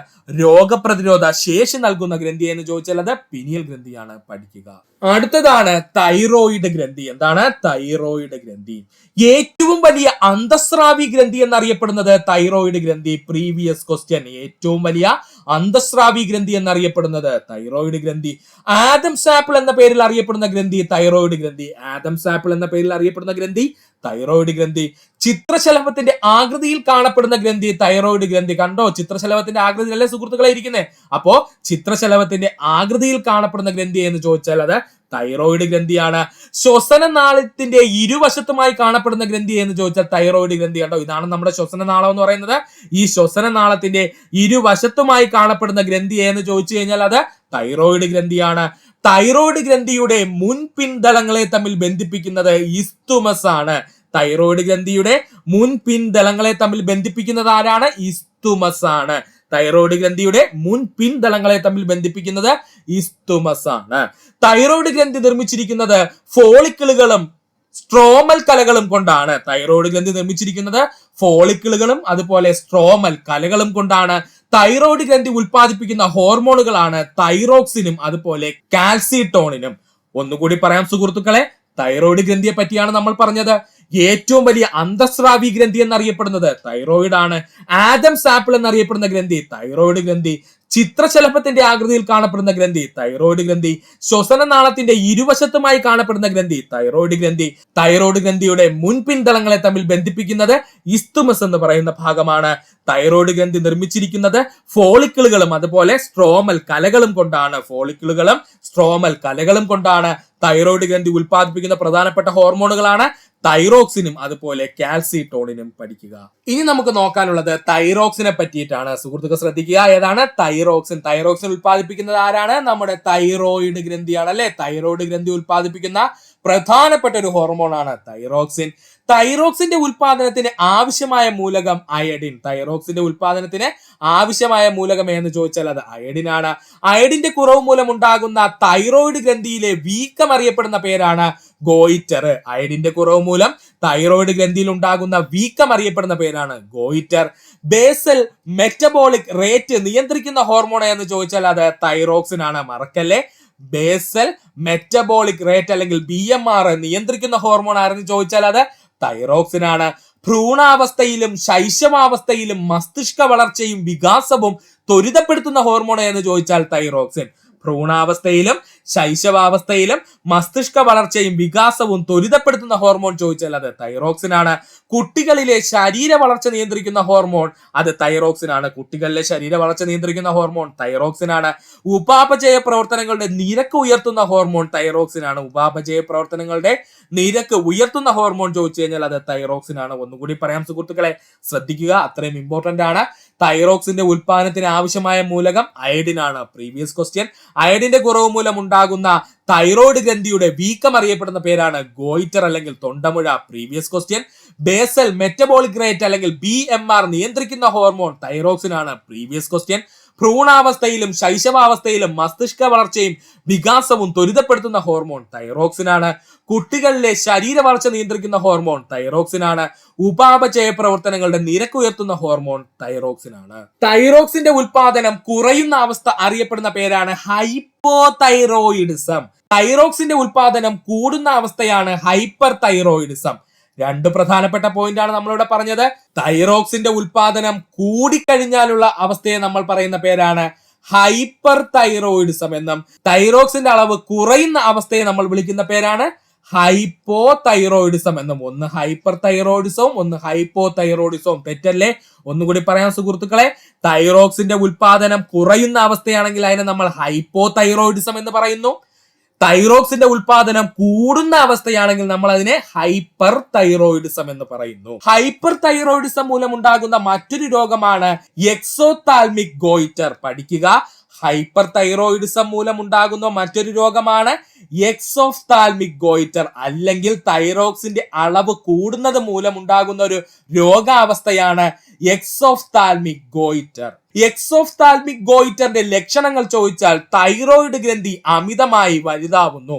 എക്സോഫ്താൽമിക് ഗോയിറ്ററിന്റെ പ്രധാനപ്പെട്ട ലക്ഷണങ്ങൾ ഏതൊക്കെയെന്ന് ചോദിച്ചാല് തൈറോയിഡ് ഗ്രന്ഥി അമിതമായി വലുതാകുന്നു, കണ്ണുകൾ പുറത്തേക്ക് തള്ളുന്നു. PSCയുടെ പ്രീവിയസ് ക്വസ്റ്റ്യൻ, കണ്ണുകൾ പുറത്തേക്ക് തള്ളുക, അടിസ്ഥാന ഉപാപചയ നിരക്ക് വർദ്ധിക്കുക, അടിസ്ഥാന ഉപാപചയ നിരക്ക് വർദ്ധിക്കുക, ശരീരഭാരം കുറയുക. ഉപാപചയ പ്രവർത്തനങ്ങളുടെ നിരക്ക് വർദ്ധിച്ചു കഴിഞ്ഞാൽ സ്വാഭാവികമായിട്ടും ശരീരഭാരം കുറയും. പഠിക്കുക, എക്സോഫ്താൽമിക് ഗോയിറ്ററിന്റെ പ്രധാനപ്പെട്ട ലക്ഷണങ്ങൾ ചോദിച്ചാല് തൈറോയിഡ് ഗ്രന്ഥി അമിതമായി വലുതാകുന്നു, കണ്ണുകൾ പുറത്തേക്ക് തള്ളി വരുന്നു, അടിസ്ഥാന ഉപാപചയ നിരക്ക് വർദ്ധിക്കുന്നു, അതുകൊണ്ട് തന്നെ ശരീരഭാരം കുറയുകയും ചെയ്യുന്നു. പഠിക്കുക, തൈറോക്സിന്റെ ഉൽപാദനം കുറയുന്നത് മൂലം കുട്ടികൾ വളർച്ച മുരടിക്കുന്നു. ഇതിനെ വിളിക്കുന്ന പേരാണ് ക്രെട്ടനിസം. തൈറോക്സിന്റെ ഉൽപാദനം കുറയുന്നത് മൂലം കുട്ടികളുടെ വളർച്ച മുരടിക്കുന്ന അവസ്ഥയുണ്ടാകുന്നു.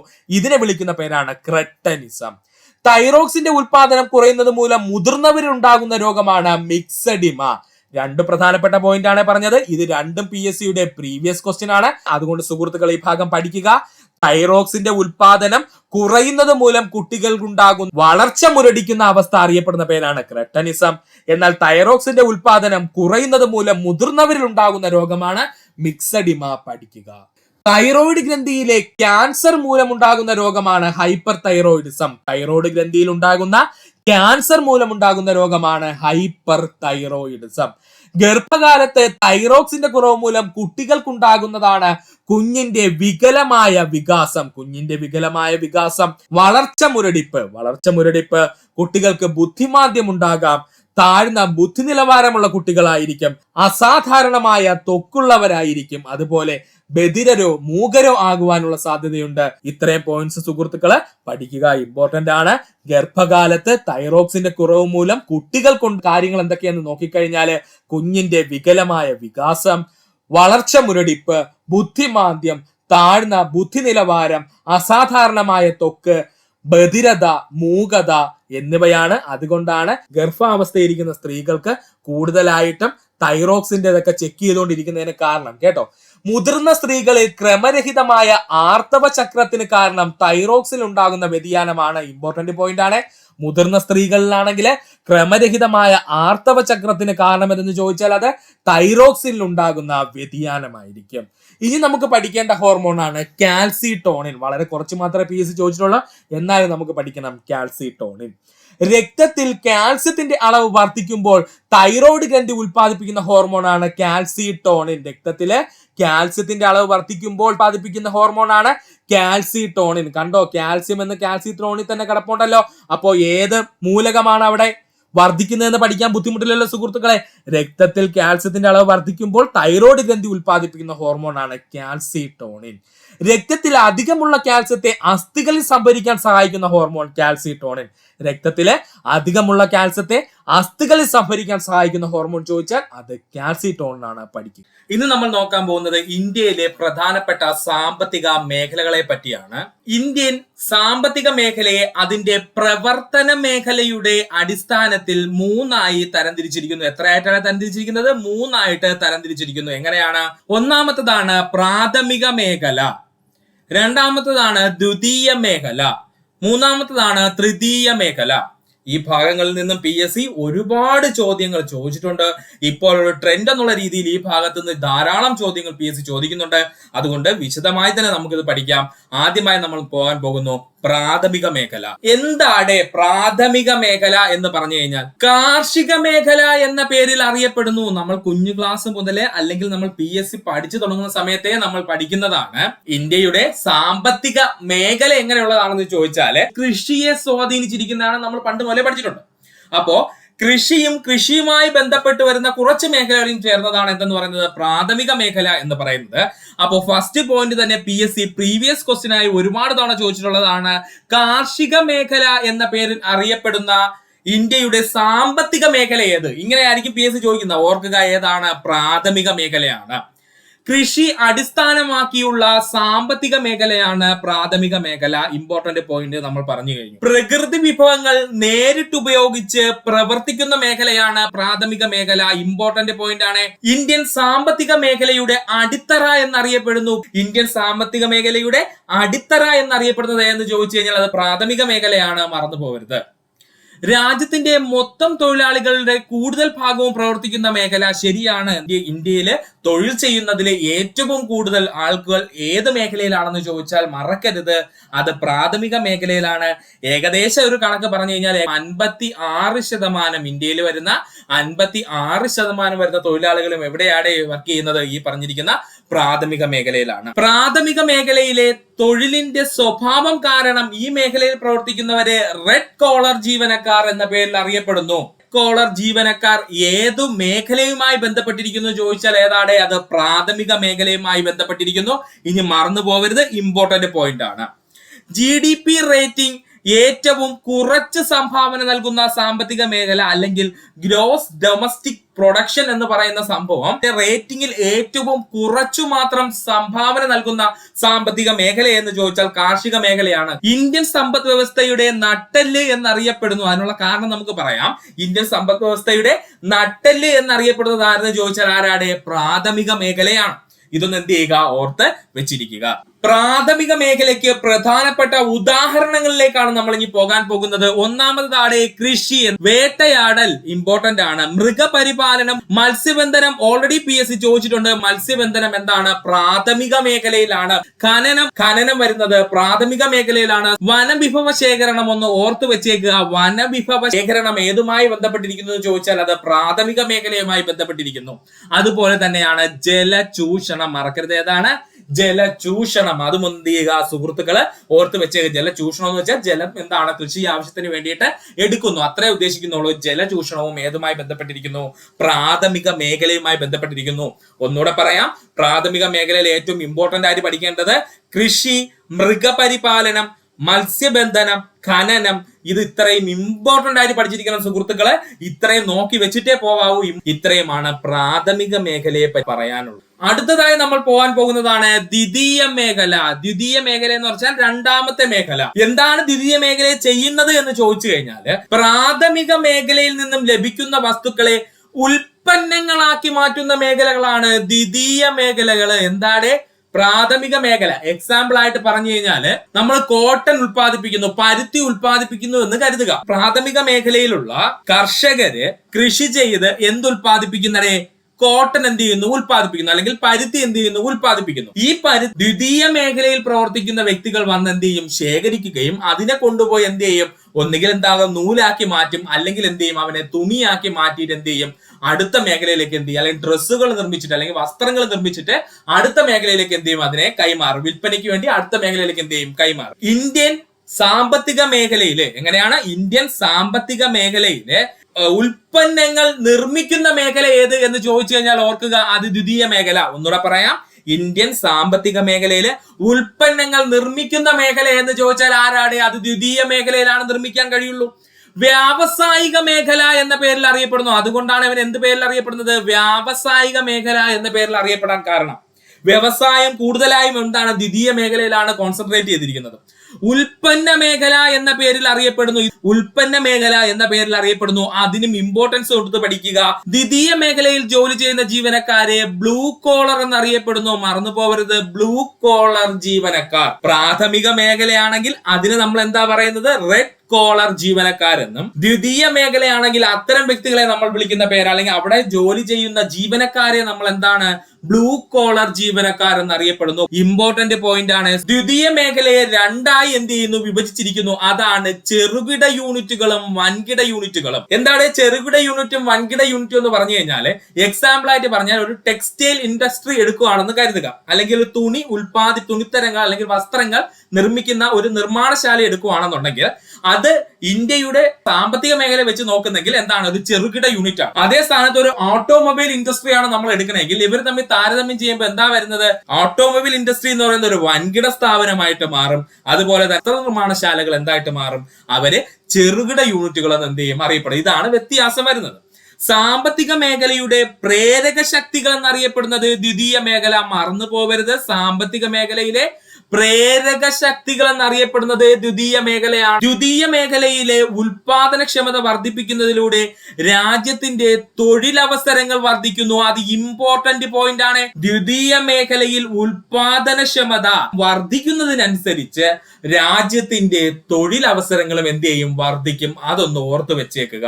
GDP റേറ്റ് പ്രകാരം ഇന്ത്യയിലെ ദ്വിതീയ മേഖല നൽകുന്നത് 29%. GDP റേറ്റ് പ്രകാരം ഇന്ത്യയിലെ സാമ്പത്തിക മേഖലയിലേക്ക് ദ്വിതീയ മേഖല അല്ലെങ്കിൽ വ്യാവസായിക മേഖല എത്ര ശതമാനമാണ് കോൺട്രിബ്യൂട്ട് ചെയ്തത്, 29%. ദ്വിതീയ മേഖലയ്ക്ക് ഉദാഹരണമാണ് നിർമ്മാണ പ്രവർത്തനങ്ങൾ, ഓട്ടോമൊബൈൽ ഇൻഡസ്ട്രീസ്. നമ്മൾ ഓൾറെഡി പറഞ്ഞു കഴിഞ്ഞു, ഓട്ടോമൊബൈൽ ഇൻഡസ്ട്രീസ്.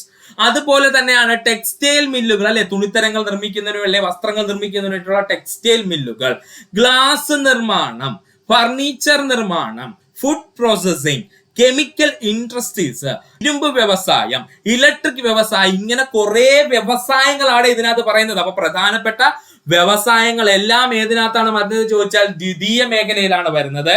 ഒന്നുകൂടെ പറയാം, നിർമ്മാണ പ്രവർത്തനങ്ങൾ, ഓട്ടോമൊബൈൽ ഇൻഡസ്ട്രീസ്, ടെക്സ്റ്റൈൽ മില്ലുകൾ, ഗ്ലാസ് നിർമ്മാണം, ഫർണിച്ചർ നിർമ്മാണം, ഫുഡ് പ്രോസസിംഗ്, കെമിക്കൽ ഇൻഡസ്ട്രീസ്, ഇരുമ്പ് വ്യവസായം, അതുപോലെ ഇലക്ട്രിക്കൽ വ്യവസായം, അതുപോലെ തന്നെയാണ് എനർജി മേഖല. എനർജി മേഖലയൊക്കെ ചോദിച്ചാൽ നമുക്ക് തെറ്റാൻ സാധ്യതയുണ്ട്. ഇത്രയും ഏതാണ്, ദ്വിതീയ മേഖലയ്ക്ക് ഉദാഹരണമാണ്. പ്രാഥമിക മേഖലയിൽ നമ്മൾ കോട്ടൺ എന്ത് ചെയ്തു, ഉൽപ്പാദിപ്പിച്ചു, അല്ലെങ്കിൽ പരുത്തി എന്ത് ചെയ്തു, കർഷകർ ഉൽപ്പാദിപ്പിച്ചു.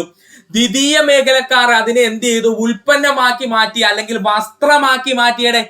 ഇനി എന്താ സുഹൃത്തുക്കളെ ബാക്കിയുള്ളത്, ഈ വസ്ത്രങ്ങളെല്ലാം എന്ത് ചെയ്യണം, ജനങ്ങളിലേക്ക് എത്തിക്കണം, അല്ലെങ്കിൽ എന്ത് ചെയ്യണം, അവയെ വിറ്റഴിക്കണം, അല്ലെ, അവരെന്ത് ചെയ്യണം, വിറ്റഴിക്കണം.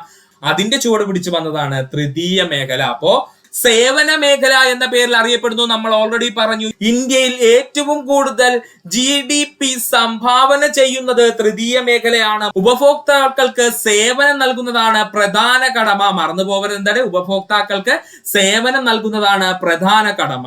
പാതയിൽ നിന്നും ഉപഭോക്താക്കൾക്ക് ഉൽപ്പന്നം എന്ത് ചെയ്യുന്നു, കൈമാറ്റം ചെയ്യുന്നു. എന്ന് പറഞ്ഞു കഴിഞ്ഞാൽ എന്താ ഉദ്ദേശിക്കുന്നത്, പ്രൊഡ്യൂസേഴ്സ് എന്ത് ചെയ്യുന്നു, സാധനം പ്രൊഡ്യൂസ് ചെയ്യുന്നു, അതിനെ എന്ത് ചെയ്യുന്നു, കൊണ്ടുവന്നിട്ട് ദ്വിതീയ മേഖലക്കാരനെ ഉൽപ്പന്നമാക്കി മാറ്റുന്നു. ഈ ദ്വിതീയ മേഖലക്കാരിൽ നിന്നും ഉൽപ്പന്നങ്ങൾ എന്താണ്, ശേഖരിച്ച് ആവശ്യക്കാരായിട്ടുള്ള ഉപഭോക്താക്കൾക്ക് എത്തിച്ചു കൊടുക്കുക. അതാണ് പാതയിൽ നിന്നും ഉപഭോക്താക്കൾക്ക് ഉൽപ്പന്നം എന്താണ്, കൈമാറ്റം ചെയ്യുന്നതാണ് ആരുടെ കടമ എന്ന് പറയുന്നത്, തൃതീയ മേഖലയുടെ കടമ എന്ന് പറയുന്നത്. രണ്ടു മേഖലകളിൽ നിന്നും തൃതീയ മേഖലയ്ക്ക് നേട്ടമുണ്ടാകുന്നു, ശരിയാണ്. അതായത് ഈ രണ്ടു മേഖലയിൽ നിന്നും, പ്രാഥമിക മേഖലയിൽ നിന്നും ദ്വിതീയ മേഖലയിൽ നിന്നും തൃതീയ മേഖലയ്ക്ക് എപ്പോഴും എന്തുണ്ടായിക്കൊണ്ടിരിക്കോടെ, നേട്ടമുണ്ടായിക്കൊണ്ടിരിക്കും. ആ പോയിന്റ് നന്നായിട്ടൊന്ന് എന്ത് ചെയ്യുക, ഓർത്തു വെച്ചിരിക്കുക.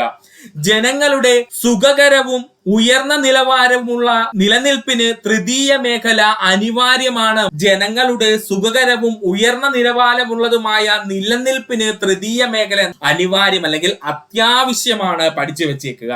ഇന്ത്യയിൽ രണ്ടാമതായി ഏറ്റവും കൂടുതൽ ആളുകൾ പ്രവർത്തിക്കുന്ന മേഖല, ഇന്ത്യയിൽ രണ്ടാമത് ഏറ്റവും കൂടുതൽ ആളുകൾ പ്രവർത്തിക്കുന്ന മേഖല എന്ന് ചോദിച്ചാൽ തൃതീയ മേഖലയിലാണ്. അപ്പൊ ഇന്ത്യയിൽ ഏറ്റവും കൂടുതൽ ആളുകൾ പ്രവർത്തിക്കുന്ന മേഖല ഏത് എന്ന് ചോദിച്ചാൽ നമ്മൾ പറയും പ്രാഥമിക മേഖല.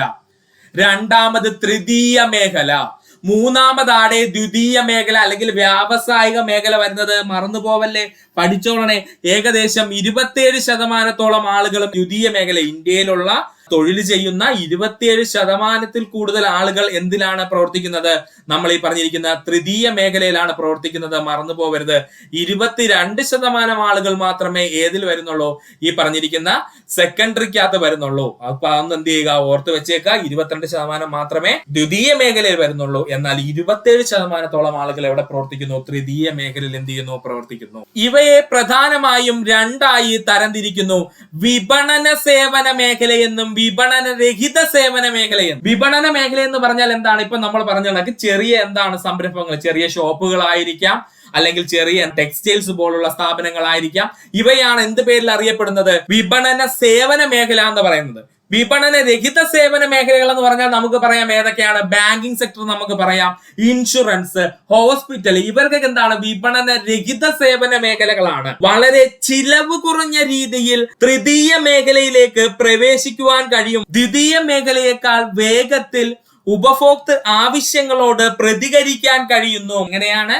ദ്വിതീയ മേഖലയേക്കാൾ വേഗത്തിൽ ഉപഭോക്തൃ ആവശ്യങ്ങൾ എന്താണ്? പ്രതികരിക്കാൻ കഴിയും. പ്രാഥമിക മേഖല വസ്തു ഉണ്ടാക്കാൻ ആവശ്യമായ അസംസ്കൃത വസ്തുക്കൾ എന്ത് ചെയ്യുന്നു? ഉൽപ്പാദിപ്പിക്കുന്നു. ആ അസംസ്കൃത വസ്തുക്കൾ എല്ലാം ശേഖരിക്കുന്നത് ആരാണ്? ദ്വിതീയ മേഖലയാണ്. അവരെന്ത് ചെയ്യുന്നു? ആ വസ്തുവിനെ എന്ത് ചെയ്യുന്നു? നിർമ്മിക്കുന്നു, അല്ലെങ്കിൽ പ്രൊഡ്യൂസ് ചെയ്യുന്നു, പ്രോഡക്റ്റ് ഉണ്ടാക്കുന്നു.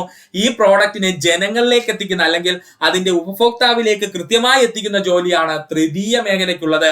അതുകൊണ്ടാണ് എന്ത് പറയുന്നത്? തൃതീയ മേഖലയാണ് ഏറ്റവും കൂടുതൽ GDP റേറ്റിംഗിൽ മുന്നിൽ നിൽക്കുന്നതിന് കാരണം എന്ന് പറഞ്ഞു കഴിഞ്ഞാൽ ഇതാണ് കേട്ടോ. ഒന്ന് ഓർത്ത് വെച്ചേക്കുക. അതുപോലെ തന്നെയാണ് ലാസ്റ്റ് പഠിക്കേണ്ട പോയിന്റ് ആണ് പരിസ്ഥിതി നാശം കുറവാണ്. ഇമ്പോർട്ടന്റ് പോയിന്റ് ആണ്, പഠിച്ചോളണേ. പരിസ്ഥിതി നാശം എന്താണ്? ഈ പറഞ്ഞിരിക്കുന്ന രണ്ട് സെക്ടറും വെച്ച് നോക്കുമ്പോൾ ഈ സെക്ടറിന് പരിസ്ഥിതി നാശം എന്താണ്? കുറവാണ്. തൃതീയ മേഖലയുടെ പ്രധാനപ്പെട്ട ഉദാഹരണങ്ങൾ ഇതാണ് PSC സ്ഥിരം ചോദിക്കുന്നത്. ഉദാഹരണങ്ങൾ മറന്നു പോകരുത്. വിവര സാങ്കേതിക വിദ്യ ഇമ്പോർട്ടന്റ് ആണ്, പഠിക്കുക. വിവര സാങ്കേതിക വിദ്യ, മൊത്ത വ്യാപാരം, ചില്ലറ വ്യാപാരം നമ്മൾ ഓൾറെഡി പറഞ്ഞു കഴിഞ്ഞു. ആരോഗ്യം, ഇൻഷുറൻസ്, ഇത് രണ്ടും പ്രീവിയസ് ക്വസ്റ്റ്യൻ ആണ്. ധനകാര്യം ഇമ്പോർട്ടന്റ് കൊടുത്ത് പഠിക്കുക. ധനകാര്യം ഏത് മേഖലയുമായി വരുന്നു? തൃതീയ മേഖലയുമായി വരുന്നു. ധനകാര്യം. ഗതാഗതം അതുപോലെ തന്നെയാണ്. ഹോസ്പിറ്റൽ, വിദ്യാഭ്യാസം, വാർത്താവിനിമയം, ബാങ്കിങ് ഒരുപാട് തവണ PSC ചോദിച്ചിട്ടുണ്ട്. ബാങ്കിങ് എന്ന് പറഞ്ഞു കഴിഞ്ഞാൽ ഏതാണ്? അത് തൃതീയ മേഖലയാണ്. സാമൂഹ്യക്ഷേമ പ്രവർത്തനങ്ങൾ, അതൊരു ഇമ്പോർട്ടൻസ് കൊടുത്ത് പഠിക്കുക. സാമൂഹ്യക്ഷേമ പ്രവർത്തനങ്ങൾ. മാലിന്യ നിർമ്മാർജ്ജനം, പൊതുഭരണവും റിയൽ എസ്റ്റേറ്റും മറന്നു പോകരുത്.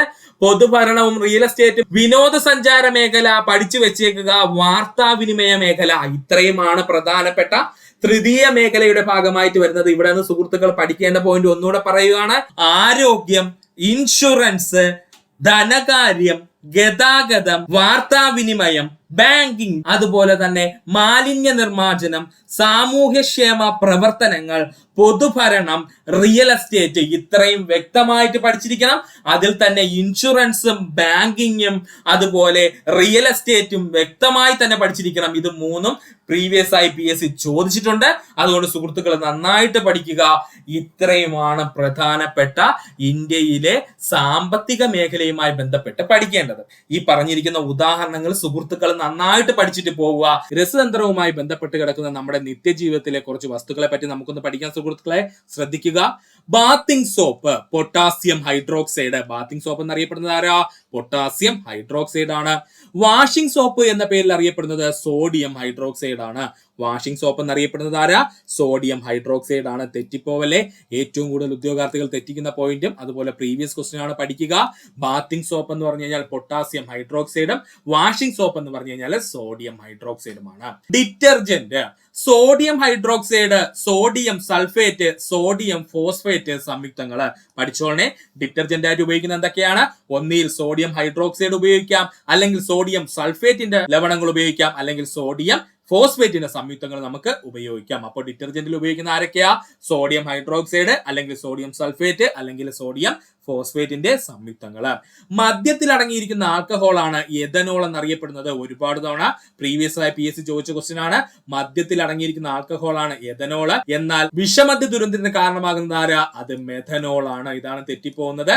മദ്യത്തിൽ അടങ്ങിയിരിക്കുന്ന ആൽക്കഹോൾ ചോദിച്ചു കഴിഞ്ഞാൽ അത് എഥനോളും, എന്നാൽ വിഷമദ്യ ദുരന്തത്തിന് കാരണമാകുന്ന ആൽക്കഹോൾ എന്ന് ചോദിച്ചാൽ അത് മെഥനോളുമാണ്. അപ്പക്കാരം എന്ന് പറയുന്നത് സോഡിയം ബൈകാർബണേറ്റ് അഥവാ NaHCO3. ഇതൂടെ പഠിച്ചു വെച്ചോളണേ. അപ്പക്കാരം എന്ന് പറഞ്ഞു കഴിഞ്ഞാൽ സോഡിയം ബൈകാർബണേറ്റ് ആണ് അഥവാ NaHCO3 ആണ്. വിനാഗിരി എന്ന് പറഞ്ഞാൽ നമുക്ക് എല്ലാവർക്കും അറിയാം അസറ്റിക് ആസിഡ്, അല്ലെങ്കിൽ അവനൊരു മറ്റൊരു പേരുണ്ട്, എന്താണ്? Ethanoic acid. പഠിച്ചോളണേ. വിനാഗിരിയിൽ അടങ്ങിയിരിക്കുന്ന ആസിഡ് എന്നറിയപ്പെടുന്നത് അസറ്റിക് ആസിഡ്, അല്ലെങ്കിൽ മറ്റൊരു പേരെന്താ? Ethanoic acid. ഒന്നുകൂടി പറയാം സുഹൃത്തുക്കളെ, ശ്രദ്ധിക്കുക. ബാത്തിങ് സോപ്പ് എന്നറിയപ്പെടുന്നത് പൊട്ടാസ്യം ഹൈഡ്രോക്സൈഡ്, വാഷിംഗ് സോപ്പ് എന്നറിയപ്പെടുന്നത് സോഡിയം ഹൈഡ്രോക്സൈഡ്, ഡിറ്റർജന്റ് നിർമ്മിക്കാൻ ഉപയോഗിക്കുന്നത് സോഡിയം ഹൈഡ്രോക്സൈഡ്, അല്ലെങ്കിൽ സോഡിയം സൾഫേറ്റ്, അല്ലെങ്കിൽ സോഡിയം ഫോസ്ഫേറ്റ് സംയുക്തങ്ങൾ. മദ്യത്തിൽ അടങ്ങിയിരിക്കുന്ന ആൽക്കഹോൾ എഥനോൾ ആണ്. എന്നാൽ വിഷമദ്യ ദുരന്തത്തിന് കാരണമാവുന്ന ആൽക്കഹോൾ എന്നറിയപ്പെടുന്നത് മെഥനോൾ ആണ്. അപ്പക്കാരം എന്ന് പറയുന്നത് സോഡിയം ബൈകാർബണേറ്റ് ആണ്, അല്ലെങ്കിൽ നമുക്ക് പറയാം NaHCO3 ആണ്. വിനാഗിരി എന്ന് പറഞ്ഞു കഴിഞ്ഞാൽ അസറ്റിക് ആസിഡ് ആണ്, ഇല്ലെങ്കിൽ അവന് മറ്റൊരു പേരുണ്ട്, എന്താ സുഹൃത്തുക്കളെ? എത്തനോയിക് ആസിഡ് എന്ന്. ആസ്പിരിൻ ഗുളികകൾ അടങ്ങിയിരിക്കുന്നതാണ് അസറ്റലൈൻ സാലിസിലിക് ആസിഡ്. പഠിച്ചോളനെ. ആസ്പിരിൻ ഗുളികകളിൽ അടങ്ങിയിരിക്കുന്ന ആസിഡ് ഏതാണ്? അസറ്റലൈൻ സാലിസിലിക് ആസിഡ് ആണ്. എപ്സം സാൾട്ടിനകത്ത് അടങ്ങിയിരിക്കുന്നതാണ് മെഗ്നീഷ്യം സൾഫേറ്റ്. മെഗ്നീഷ്യം സൾഫേറ്റ് അറിയപ്പെടുന്ന പേരാണ് എപ്സം സാൾട്ട്. ടോയ്ലറ്റ് ക്ലീനർ ആയിട്ട് ഉപയോഗിക്കുന്നത് ഹൈഡ്രോക്ലോറിക് ആസിഡ് ആണ്. പഠിച്ചോളനെ. ടോയ്ലറ്റ് ക്ലീനർ ആയിട്ട് ഉപയോഗിക്കുന്നത് ഏതാണ്? ഹൈഡ്രോക്ലോറിക് ആസിഡ് ആണ്. അതുകൊണ്ടാണ് ഈ ടോയ്ലറ്റ് ക്ലീനർ ഒക്കെ നമ്മുടെ ശരീരത്തിൽ വീണാൽ പൊള്ളൽ ഉണ്ടാവാനുള്ള കാരണം കേട്ടോ. അപ്പൊ ടോയ്ലറ്റ് ക്ലീനർ ആയിട്ട് ഉപയോഗിക്കുന്ന ആരെയാണ്? ഹൈഡ്രോക്ലോറിക് ആസിഡിനെയാണ്. ഹാൻഡ് സാനിറ്റൈസർ ആയിട്ട് ഉപയോഗിക്കുന്നത് ഐസോപ്രോപ്പൈൽ ആൽക്കഹോൾ ആണ്. പഠിച്ചോളനെ. ഹാൻഡ് സാനിറ്റൈസർ ആയിട്ട് ഉപയോഗിക്കുന്നത് ആരെയാ? ഐസോപ്രോപ്പൈൽ ആൽക്കഹോളിനെയാണ്. എലിവിഷമായിട്ട് ഉപയോഗിക്കുന്നത് സിങ്ക് ഫോസ്ഫേറ്റ്. ഒരുപാട് തവണ PSC പ്രീവിയസ് ആയി ചോദിച്ചതാണ്. എലിവിഷമായിട്ട് ഉപയോഗിക്കുന്നത് ആരെയാ? സിങ്ക് ഫോസ്ഫേറ്റിനെയാണ്. ഡിയോഡറന്റുകളിൽ ഉപയോഗിക്കുന്നത് അലൂമിനിയം ക്ലോറോ ഹൈഡ്രേറ്റ് ആണ്. പഠിച്ചോളണേ. ഡിയോഡറന്റുകൾ, അതായത് നമ്മൾ സ്പ്രേ ആയിട്ടൊക്കെ ഉപയോഗിക്കൂലേ, അതിനകത്ത് ഉപയോഗിക്കുന്ന പ്രധാനപ്പെട്ട ഘടകം ഏതാണ്? അലൂമിനിയം ക്ലോറോ ഹൈഡ്രേറ്റ് ആണ്. ചോക്ക് എന്ന് പറയുന്നത് കാൽസ്യം കാർബണേറ്റ് അഥവാ CaCO3 ആണ്. ഇതും പ്രീവിയസ് ക്വസ്റ്റ്യൻ ആണ്. പഠിച്ചോളണേ. ചോക്ക് എന്ന് പറഞ്ഞു കഴിഞ്ഞാൽ കാൽസ്യം കാർബണേറ്റ് അഥവാ CaCO3 ആണ്. Ajinomoto monosodium glutamate. നമുക്ക് എല്ലാവർക്കും അറിയാം അജിനോമോട്ടോ എന്താണ്? മോണോസോഡിയം ഗ്ലൂട്ടാമേറ്റ് ആണ്. ഒന്നുകൂടി പറയാം സുഹൃത്തുക്കളെ, ശ്രദ്ധിക്കുക. ആസ്പിരിനിൽ അടങ്ങിയിരിക്കുന്ന ആസിഡ് എന്ന് ചോദിച്ചാൽ അത് അസറ്റലൈൻ സാലിസിലിക് ആസിഡ്, അല്ലെങ്കിൽ ആസ്പിരിൻ എന്ന് പറയുന്നത് കെമിക്കൽ എന്താണ്? അസറ്റലൈൻ സാലിസിലിക് ആസിഡ് എന്ന് നമുക്ക് പറയാം. ഇനി എപ്സം സാൾട്ട് എന്ന് പറഞ്ഞു കഴിഞ്ഞാൽ മെഗ്നീഷ്യം സൾഫേറ്റ് ആണ്, അല്ലെങ്കിൽ MgSO4 ആണ്. ഇനി ടോയ്ലറ്റ് ക്ലീനർ ആയിട്ട് നമ്മൾ ഉപയോഗിക്കുന്നത് HCl അഥവാ ഹൈഡ്രോക്ലോറിക് ആസിഡ് ആണ്. ഇനി ഹാൻഡ് സാനിറ്റൈസർ ആയിട്ട് നമ്മൾ ഉപയോഗിക്കുന്നത് ഐസോപ്രോപ്പൈൽ ആൽക്കഹോൾ ആണ്. എലിവിഷമായിട്ട് ഉപയോഗിക്കുന്നത് സിങ്ക് ഫോസ്ഫേറ്റ് ആണ്. ഇനി ഡിയോഡറന്റുകൾ നമ്മൾ എന്താ ഉപയോഗിക്കുന്നത്? അലൂമിനിയം ക്ലോറോ ഹൈഡ്രേറ്റ് ആണ്. ചോക്കായിട്ട് നമ്മൾ ഉപയോഗിക്കുന്നത് കാൽസ്യം കാർബണേറ്റ്, അല്ലെങ്കിൽ CaCO3 എന്ന് നമ്മൾ പറയും. അജിനോമോട്ടോ എന്ന് പറഞ്ഞു കഴിഞ്ഞാൽ മോണോസോഡിയം ഗ്ലൂട്ടാമേറ്റ് ആണ്. ഇത്രയും ടോപ്പിക്സ് ആയിരുന്നു നമ്മൾ പറഞ്ഞത്. വളരെ വളരെ ഇമ്പോർട്ടന്റ് ആയിട്ടുള്ള ടോപ്പിക്സ് ആണ് നമ്മളിവിടെ കവർ ചെയ്ത് പോയ സുഹൃത്തുക്കളെ. അതുകൊണ്ട് സുഹൃത്തുക്കൾ ഒന്നിൽ കൂടുതൽ തവണ കണ്ട് വ്യക്തമായിട്ട് ഈ ഭാഗങ്ങൾ പഠിക്കാൻ ശ്രമിക്കുക. ഇത്ര നേരം ഈ വീഡിയോ കണ്ട സുഹൃത്തുക്കളെല്ലാവർക്കും നന്ദി, നമസ്കാരം. നിങ്ങൾക്ക് ഈ വീഡിയോ ഇഷ്ടമായെങ്കിൽ നിങ്ങളുടെ സുഹൃത്തുക്കൾ കൂടി ഒന്ന് ഷെയർ ചെയ്ത് കൊടുക്കാനോടൊപ്പം തന്നെ നമ്മുടെ ചാനൽ സബ്സ്ക്രൈബ് ചെയ്ത് സഹായിക്കുക. സബ്സ്ക്രൈബ് ബട്ടനോട് ചേർന്നുള്ള ബെൽ ബട്ടൺ അമർത്തി കഴിഞ്ഞാൽ നമ്മൾ നമ്മുടെ ക്ലബ് തന്നെ സുഹൃത്തുക്കളെ നിങ്ങളിലെത്തുന്നതാണ്. സുഹൃത്തുക്കളെല്ലാവർക്കും നന്ദി, നമസ്കാരം. നല്ലൊരു ദിവസം നേരുന്നു.